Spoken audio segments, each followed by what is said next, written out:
So guys, for the first step, you want to get into this screen. Now to get here, you want to turn off your computer from the power button and then turn it back on again.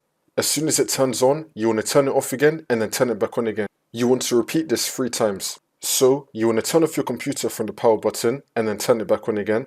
As soon as it turns on, you want to turn it off again and then turn it back on again. You want to repeat this 3 times, and then on the 4th time, when you turn your computer on again, it will then take you into this screen. It's going to be saying that your PC did not start correctly. You want to click on Advanced Options. And now once to run this, you want to click on Troubleshoot, Advanced Options, and then Command Prompt.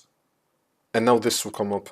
And now once to run this, you want to type in bootrec /fix mbr and then click on Enter.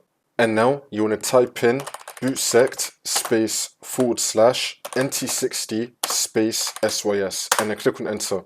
And now you want to type in bootrec /fix boot and then click on Enter again.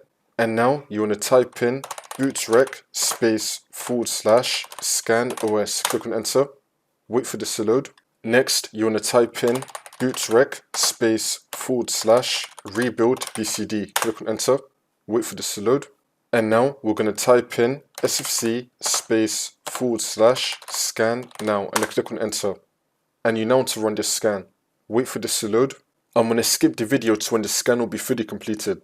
And now once that's been done, for the last one, you want to type in chkdsk c:/f/r and then click on Enter. You now want to run this final scan. Wait for this to load. And now once that's been done, for the last step, we can now close out of this. And now you want to continue to Windows, and this should now fix your problem.